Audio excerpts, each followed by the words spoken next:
আসসালামু আলাইকুম।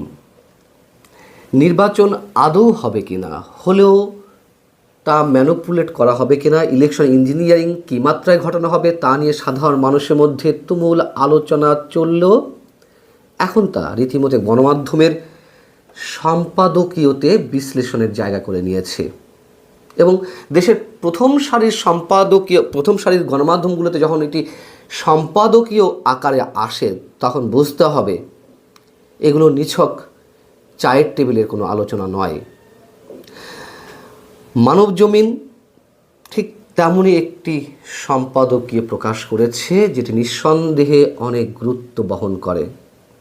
এই সম্পাদকীয় থেকে এর নেতিবাচক ইতিবাচক নানান ধরনের প্রশ্নের সৃষ্টি হতে পারে। মানবজমিনের এই সম্পাদকীয় শিরোনাম হচ্ছে প্রশাসনিক কু এবং ফেব্রুয়ারির নির্বাচন। এবং এই সম্পাদকীয়তে বলা হচ্ছে যে আফ্রিকার একটি দেশের নির্বাচনের মডেলের একটি নমুনা বাংলাদেশের এই নির্বাচনী প্রক্রিয়ার সঙ্গে যারা জড়িত তাদের এক শীর্ষ কর্তা ব্যক্তির হাতে প্রস্তুত রয়েছে এবং সেইভাবেই নির্বাচনটি অনুষ্ঠিত হওয়ার সম্ভাবনা রয়েছে। এখানে বলা হচ্ছে যে কে জিতবে কে হারবে, ভোট কি নিরপেক্ষ হবে, প্রশাসনিক কর্মকর্তারা সঠিকভাবে দায়িত্ব পালন করতে পারবেন নাকি ফরমায়েশি কিংবা রাজনৈতিক পক্ষপাতিত্ব করবেন, সম্ভাব্য একটি প্রশাসনিক কু আলোচনায় জায়গা করে নিয়েছে। বিশ্লেষকরা বলছেন আলামত দেখে যথেষ্ট সন্দেহ সংশয় দানা বাঁধছে তাদের কথা যেভাবে প্রশাসন সাজানো হয়েছে। খেয়াল করুন, অবশ্যই এই সম্পাদকীয়টির অস্বাভাবিক সংবাদ মূল্য রয়েছে, আবার প্রশ্নও তৈরি হতে পারে। বলা হচ্ছে তাদের কথা যেভাবে প্রশাসন সাজানো হয়েছে তা 2008-এর ইলেকশনের পরিস্থিতি স্মরণ করিয়ে দেয়। ভোট শেষ হওয়ার আগেই ফলাফল চাউর হয়ে গিয়েছিল। এবার কি সেরকমই হচ্ছে? যদিও কেউ কেউ বলছেন সেই আলোচিত নির্বাচনের কারিগরদের অনেকেই এখন নির্বাচনী প্রক্রিয়ায় সক্রিয়, সরকারের গুরুত্বপূর্ণ পদেও তারা রয়েছেন। প্রশ্ন হচ্ছে, আমরা জানি যে বিশেষ একটি শক্তি গত 18 মাস ধরে নিজেদের পক্ষে প্রশাসন সাজিয়ে নিয়েছে রদ বদলের মাধ্যমে, নতুন নতুন নিয়োগের মাধ্যমে। কারা এই প্রশাসন সাজিয়েছে? জামাত নাকি বিএনপি? অনেকেই তো বলেন যে বিএনপির নেতাকর্মীরা মাথামোটা রাজনীতির পরিচয় আরও একবার দিয়েছেন। গত 18 মাস ধরে 2024-এ 5 আগস্টের পর থেকে তাদের অনেকেই চাঁদাবাজি দখলবাজিতে প্রতিযোগিতায় নেমেছিল, কিন্তু জামাত দখল করে নিয়েছে বা নেওয়ার চেষ্টা করেছে প্রশাসন, তাদের মতো করে রদবদল ঘটিয়েছে, নতুন নতুন নিয়োগ দেওয়া হয়েছে তাদের কথা অনুযায়ী, প্রেসক্রিপশন অনুযায়ী। তো যদি তাই হয়ে থাকে তাহলে 2008-এর ইলেকশনে যদি ইঞ্জিনিয়ারিং হয়ে থাকে, বিশেষ প্রশাসনিক কুয়ের মাধ্যমে হয়ে থাকে, তারা তাহলে এখন একটি গুরুত্বপূর্ণ ভূমিকায় থাকে কিভাবে? আবার ওই ইলেকশন তো জিতেছিল আওয়ামী লীগ, তারা যদি থেকেই থাকে, তারা যদি এখন প্রশাসনিক কূপ করতে চায় তাহলে কাদের পক্ষে করবে? এখন তারা আওয়ামী লীগ মাঠে নেই, নির্বাচনী মাঠে, তারা কি বিএনপির পক্ষে করবে, জামাতের পক্ষে করবে? কিন্তু আবার তো আমরা যেমন শুনছি যে জামাত প্রশাসন দখল করে বসে আছে। প্রশাসন যেভাবে সাজানো হয়েছে নিশ্চয়ই আওয়ামী লীগের লোক দিয়ে সাজানো হয়নি। অতএব এই বিষয়টি অনেক বড় প্রশ্নের সৃষ্টি করছে এই সম্পাদকীয় থেকে। তবে পরবর্তীতে আবার যা বলা হচ্ছে এবং প্রথমে যা বলা হয়েছে তার সঙ্গে আমি অবশ্যই একমত। যে জায়গাগুলোতে খটকা একটু, সেখানেই কেবল প্রশ্নের সৃষ্টি করছি। এখানে বলা হচ্ছে ভোট নিয়ে নানা কারসাজির খবর রয়েছে, ফাঁস হচ্ছে অডিও, নির্বাচন কিভাবে নির্বাচনের ফলাফল প্রভাবিত করা যায় তারও একটা তরতাজা ছক শোনা যায়। নির্বাচন কমিশন এক্ষেত্রে নীরব, কোনো অভিযোগই আমলে নিচ্ছে না তারা, ফলাফল পাল্টে দেওয়ার ভুরি ভুরি নজর রয়েছে বাংলাদেশে। এবার কি সে পথেই যাচ্ছে? এখন একজন নির্দিষ্ট দায়িত্বপ্রাপ্ত ব্যক্তি প্রশাসনিক কুয়ের কাজে নিয়োজিত রয়েছেন, যার হাতে আফ্রিকার একটি দেশের একটি নির্বাচনী মডেল হাতে রয়েছে, এমনটাই শোনা যাচ্ছে।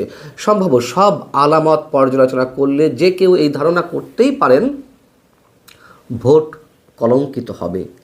আগেভাগেই বলা হচ্ছে ভোট গণনায় 5 থেকে 7 দিন পর্যন্ত সময় লাগতে পারে।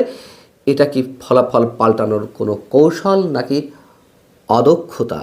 নিঃসন্দেহে এ বিষয়ে আমি একেবারে সাথে সাথে প্রশ্ন তুলেছিলাম যখন কিনা প্রধান উপদেষ্টার প্রেস সচিব মিস্টার শফিকুল আলম বললেন যে এবার ভোটের ফলাফল গণনায় দেরি হতে পারে, ভোট গণনায় এবং ফলাফল ঘোষণায় দেরি হতে পারে। কেন মিস্টার শফিকুল আলম এই ঘোষণা দিবেন? এটা তো দেওয়ার কথা নির্বাচন কমিশনের। তাহলে সব ধরনের ডিজাইন কি কোনো একটি বিশেষ পক্ষের হয়ে সরকারের হাতে রয়েছে? এখানে বলা হচ্ছে যে সময় যত যাচ্ছে ততই ভোট কারচুপির আগাম আভাস পাওয়া যাচ্ছে, যে কারণে ভোটারদের মধ্যে ব্যাপক প্রতিক্রিয়া লক্ষ্য করা যাচ্ছে। জনগণের রায় পাল্টে ক্ষমতা দখলের চেষ্টা এদেশে বহুবার হয়েছে, সত্য কথা।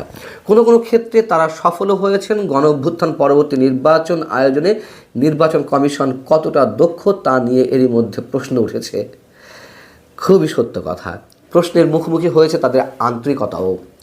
নির্বাচনে ইঞ্জিনিয়ারিং হবে এটা তো এখন ওপেন সিক্রেট। মানবজমিন বলছে এটা এখন ওপেন সিক্রেট। তেমন আমরা ধরে নিতে পারি মানবজমিনের মতন পত্রিকা যখন বলে, আমি বলছি না তারা যা বলবে সবই সত্য, তারা যা বলবে তাই হবে, কিন্তু আমি আগেও বলেছি এখনও বলছি, মানবজমিন যার নেতৃত্বে প্রকাশিত হয়, মতিউর রহমান চৌধুরী সিনিয়র সাংবাদিক, আমার কোনো কোনো ক্ষেত্রে তার উপরে আস্থা আছে। তিনি নিজেও একজন অনুসন্ধানী সাংবাদিক এবং তিনি ইতিহাসের অনেক কিছু সাক্ষী। বলা হচ্ছে নির্বাচন কমিশন ভোটারদের মনে আস্থা ফিরিয়ে আনতে পারেনি।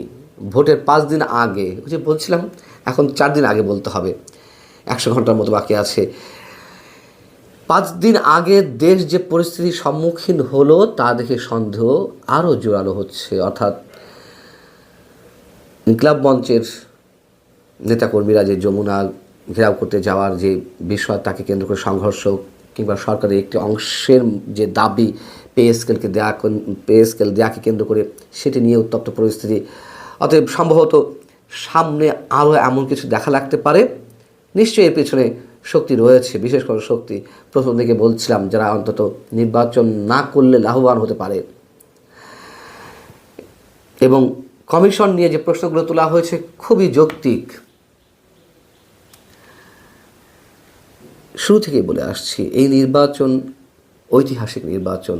আমি ডক্টর মোহাম্মদ ইউনূসের কোনো বক্তব্যের সঙ্গে এই 18 মাসে একমত না হতে পারলেও তার এই বক্তব্যের সঙ্গে আমি একমত। এটি ইতিহাসের জঘন্য এবং কলঙ্কিত নির্বাচন হতে যাচ্ছে। তার ব্যাখ্যা এর আগে কয়েকবার দিয়েছে, কেন কলঙ্কিত হতে যাচ্ছে, কেন জঘন্য হতে যাচ্ছে, কেন এর কোনো মানদণ্ড নেই, 2014, 18, 24-এর চেয়েও খারাপ হতে যাচ্ছে, সে কথা আমি আপনাদেরকে জানিয়েছি, নতুন করে কিছু বলছি না। বাস্তবতা হচ্ছে এই, মানুষের ভোটের যেই বিষয়টি তার প্রতিফলন সম্ভবত এবারও ঘটছে না। একটা জিনিস আসলে বাংলাদেশে কখনো পরিবর্তন হয় না, এটা আমি খুব স্পষ্ট খেয়াল করছি যে যখন কোনো ঘটনা ঘটে তখন সেই ঘটনা নিয়ে নগদেই যে অ্যাকশন হয় এটা সারা বছর হয় না। আপনাদের খেয়াল থাকার করা কোটা মেধা, এটা নিয়ে ছাত্ররা যখন প্রটেস্ট করলো, আন্দোলন নামলো, দিন শেষে আওয়ামী লীগ সরকার যখন দেখলো যে ক্ষমতা হারাইতে হবে, তখন হুট করে তারা এই যে কোটা মেধা এটা নিয়ে যেই দাবিটা ছিল রাতারাতি মাইনা ফেললো। কিন্তু এতগুলা ঘটনা, এতগুলো জীবন, এতগুলো প্রাণ ছুটে গেল, তখন যখন তারা বললো যে আমরা দাবিটা মানছি, যারা আন্দোলনকারী ছিলেন বা সাধারণ জনগণ মনে করলো তিনি প্রথমে কেন মানলেন না, মানতে তো পারতেন। এখন দোষ কি শুধু আওয়ামী লীগ সরকারের চরিত্রে? না, এই যে ইউনূস সরকারের চরিত্রটা ঠিক একইভাবে। ওসমান হাদির হত্যাকাণ্ডের ইস্যুতে ইনকিলাব মঞ্চের যে দাবি দাওয়াগুলো ছিল, বিচারিক প্রক্রিয়া যে দাবি দাওয়া ছিল, দীর্ঘদিন যাবৎ কথা বলছে, পোলাপাইন মাঠে নামছে। এমনকি আজকে যখন জাবের আমাদের জনগণের সাথে পুলিশকে মুখোমুখি করে দেওয়া সরকার যারা থাকেন ক্ষমতাশীল, তারা যখন জাবের যখন গুলি খাইলো, সারা বাংলাদেশে যখন প্রটেস্ট হওয়া শুরু হয়েছে, এখন ঠেলা খাইয়া অন্তর্বর্তী সরকার বিবৃতি দিচ্ছে। But why right now? মানে ঘটনাগুলোর আগে কেন না? আপনাদের কি শিক্ষা হয় না? এই দেশটাতে আপনারা তো থাকতে হবে, মাথায় রেখে না। আচ্ছা, এখানে কি হয়েছে? হুট করেই হাদির ঘটনার যে তদন্ত জাতিসংঘের আন্ডারে ইনকিলাব মঞ্চের দাবি ছিল, তো জাতিসংঘে চিঠি পাঠাবে অন্তর্বর্তী সরকার। আজকে কিছুক্ষণ আগে জাতিসংঘের সংশ্লিষ্ট দপ্তরে চিঠি পাঠানো হবে বলে অন্তর্বর্তী সরকারের বিবৃতিতে বলা হয়েছে। তো বিবৃতি যদি দিবেনই ভাই, তাহলে জাবেরকে কেন গুলি খাইতে হইল? মানে রক্ত ছাড়া কি এই দেশে কোনো কিছুই আদায় হয় না? বিবৃতিতে বলা হচ্ছে যে শরীফ ওসমান হাদি হত্যার বিচারের দাবিতে 5ই ফেব্রুয়ারি 2026 বিকাল থেকে ইনকিলাব মঞ্চের ব্যানারে রাষ্ট্রীয় অতিথি ভবন যমুনার সামনে বিক্ষোভ শুরু হয়। যমুনা এবং এর আশেপাশের এলাকায় বিক্ষোভ নিষিদ্ধ থাকা সত্ত্বেও, তো নিষিদ্ধ করলো কে? ডক্টর ইউনূসের সরকার। কেন? কারণ এখানে ডক্টর ইউনূস থাকে। তো আওয়ামী লীগের সময় তো একই সিস্টেম ছিল, তখন মনে হয় এখানে নিষিদ্ধ ছিল না, বা থাকলেও ওই যে ক্ষমতাশালী যারা রাষ্ট্রের প্রধান ক্ষমতাশালী তাদেরকে নিরাপত্তা দিতে হবে আমাদের টাকা দিয়েই। এই যে পুলিশ তো আমাদের টাকাই চলে, তাদের বেতন চলে। আর পুলিশের বিষয়ে আমি বারবারই বলি, গরিবের সন্তান চাকরি বাঁচাইতে উপর মহলের অর্ডার ফলো করে। তো বলা হচ্ছে কি, নিষিদ্ধ থাকা সত্ত্বেও আইন শৃঙ্খলা বাহিনী প্রথমে বিক্ষোভকারীদের বিরুদ্ধে কোনো ধরনের বল প্রয়োগ করে, ওই যে গণহারে কথাবার্তা। আইন শৃঙ্খলা বাহিনীকে কেন বিক্ষোভের জন্য মানে চাপ প্রয়োগ করতে হলো, মানে ছত্রভঙ্গ করার জন্য? আপনারা কেন এই বিবৃতিটা আগে দিলেন না? কেন জনগণকে এবং পুলিশকে মুখোমুখি করাই দেন? আপনারা পাবলিকের কাছে পুলিশের ভিলেন বানাই দেন, পাবলিক পুলিশের উপর গোস্বা ঝাড়ে, থানা পোড়াই দেয়, জ্বালাই দেয়, পুলিশে মাইরা ফেলে। কারণ এই পুলিশ আবার কখনো বাংলাদেশ পরিবর্তন হইলে দেখবেন এখানে আবার অনেক পুলিশ মারা গেছে। কেন? আওয়ামী লীগ এখন যেভাবে বিভিন্ন থানার ওসিদের এসপিদের হুমকি দিচ্ছে, আপনাদের বাড়িঘর নোট রাখ, আসলে কিন্তু তারা নোট রাখতেছে, এমনকি আসলেই এরকম শত শত পুলিশে মাইরা ফেলবে। এটা বাস্তবতা বাংলাদেশে। আমরা এখন কিন্তু এগুলাই দেখবো হয়তোবা। এখন পুলিশে জনগণের সাথে লাগাই দিয়া, রাজনৈতিক দলগুলোর সাথে লাগাই দিয়া, যেই চেয়ারে বসে সে তার নিজস্ব সেফটি চিন্তা করে। এখন বলতেছে যে বিক্ষোভকারীরা ব্যারিকেড ভেঙে, তো বিক্ষুব্ধ হয়েছে শেখ হাসিনার বাংলাদেশ থেকে এই পোলাপেন কেমনে ভাগাইছে? এরকম আপনার মতন ভদ্র কথা বইলা একটা ছোট্ট ঘটনা থেকে তো আওয়ামী লীগ সরকারের পতন হইল। তাহলে আজকে আপনারা বলতেছেন যে জল কামানের উপর উঠে গেলে আইন শৃঙ্খলা বাহিনী পরিস্থিতি নিয়ন্ত্রণে আনতে গিয়া সাউন্ড গ্রেনেড ব্যবহার। সরকার স্পষ্টভাবে জানাচ্ছে যে আইন শৃঙ্খলা বাহিনী কোনো ধরনের গুলি ছোড়েনি। তো জাবের কিভাবে গুলি খাইলো?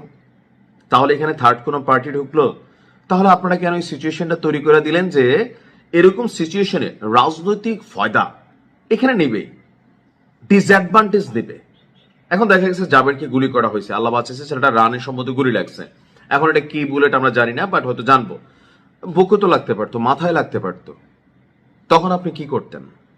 মানে যা আছে আপনাদের সিস্টেম খালি রান হইলে হয়েছে, আমরা গরিব বাঙালি, আমরা এরকম ঘটনাতে মরবো, মাইকটারি খাবো, তারপর আপনারা বিবৃতি দিবেন। আমি মনে করি যে দেখেন কোন রকম পরিবর্তন হয় নাই। এখন অন্তর্বর্তী সরকার বলছে কি, আপনার আব্দুল আল জাবের সহ 23 জনকে আপনার চিকিৎসা গ্রহণের জন্য তারা ঢাকা মেডিকেল কলেজে তারা সকল ধরনের ব্যবস্থা করতেছে। আর 8 ফেব্রুয়ারি জাতিসংঘের সরকার চিঠি পাঠাবে। সরকার শরীফ ওসমানের বিচারের জন্য স্পষ্টভাবে বদ্ধপরিকর। তো এইসব মানে কূটনৈতিক ভাষা শুনলেই মাঝে মাঝে জিদ ওঠে। জাতিসংঘের অধীনে তদন্ত পরিচালনার আইনগত দিক সরকার গভীরভাবে পর্যালোচনা করছে, কচু করতেছে। আপনি যাই দেখেন কেউরই কোনো খবর নাই। পর্যালোচনা করতেছে কে? এটি বাংলাদেশের মানুষ বোঝে ভাই। ডক্টর ইউনূস আঙ্কেল, আপনার বোঝার কিন্তু বিষয়, জাতি এগুলা বোঝে। পাবলিক এখন আর ব্যাককেল নাই। যাই হোক, আমরা মনে করি, এমনকি দেখেন বিক্ষোভকারীদের উপর মাত্রাতিরিক্ত বল প্রয়োগের যে অভিযোগ আসছে তা সঠিক নয়। তা আওয়ামী লীগ সরকারের সময় তো শেখ হাসিনা এগুলোই বলছে, না না না, এই তোমরা দেখা যায় গণমাধ্যমে সব ভুয়া মিথ্যা। হাসান মাহমুদ এগুলোই বলতো। একই কথা। কিসের পরিবর্তন আপনি এখানে দেখছেন? কোনো কিছুই না। তাড়াতাড়ি নির্বাচন দিয়ে একটা রাজনৈতিক সরকার আনেন, তখন আমরা কথা বলার সুযোগ পাবো। ভালো থাকুন। আসসালামু আলাইকুম।